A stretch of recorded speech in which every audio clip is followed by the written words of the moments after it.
Maharashtra ST कामगार संघटनेने प्रलंबित आर्थिक मागण्यांसाठी बेमुदत उपोषण कालपासून सुरू केले आहे।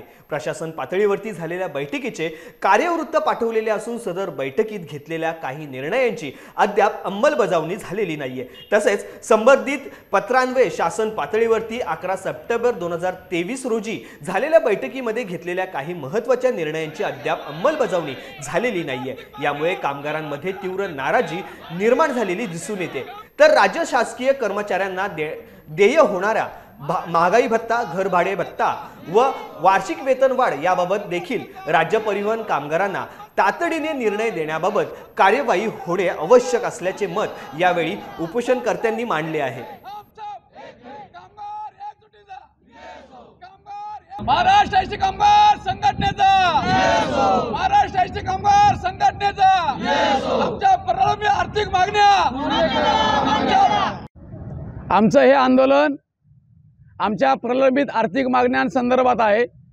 हे आंदोलन काल दिनांक 13/2/2024 पासून सुरू झालेलं आहे। या प्रलंबित आर्थिक मागण्यांमध्ये इन्क्रिमेंटचा म्हणजे वेतनवाढ वार्षिक वेतनवाढीचा जो फरक आहे तो 2016 पासून आहे।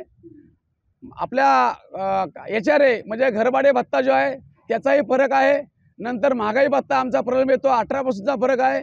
आणि विशेषतः 4849 कोटी जे जाहीर झाले त्या 4849 कोटीपैकी काही शिल्लक रक्कम आहे त्याचं वाटप करा, अशा पद्धतीने आमचं हे आंदोलन आहे। आमचं आंदोलन राज्य स्तरावर प्रत्येक विभागीय कार्यालयासमोर आहे।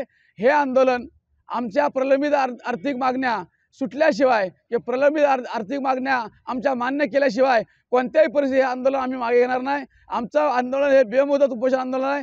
जर का सरकारने आजचा दुसरा दिवस आहे, आजच्या दुसऱ्या दिवशी सुद्धा सरकारने किंवा प्रशासन दखल घेतली नाही तर निश्चित स्वरूपात उद्या तिसऱ्या दिवसापासून या विभागात डेपो स्तरावर हे आंदोलन तीव्र स्वरूपात होऊ शकतं आणि त्याचा परिणाम संचलनाला ऑपरेशन होऊ शकतो। कदाचित काही गाड्या थांबतील, ऑपरेशनवर परिणाम होईल आणि निश्चित स्वरूपात हे आंदोलन रायगड विभागामध्ये ताकदीने आम्ही उभं केलेलं आहे। त्या ताकदीचा वापर कर्मचाऱ्यांच्या हितासाठीच केला जाईल आणि आम्ही काही वेगळं मागत नाही, परंतु आमचं जे प्रलंबित आहे, जे आमचं देणं आहे, जे आमचं येणं आहे, त्या देणं आणि येणं हीच मागणी आमची आहे। नवीन आम्ही काय मागणी केलेली आहे आणि ही मागणी राज्य सरकार दरबारी, प्रशासन दरबारी त्यांनी मान्य केलेली आहे। आमच्याकडे तसं लेखी त्यांनी आश्वासन दिलेलं आहे, पण लेखी आश्वासनाची पूर्तता न केल्यामुळे हे आंदोलन आम्हाला करावं लागलं।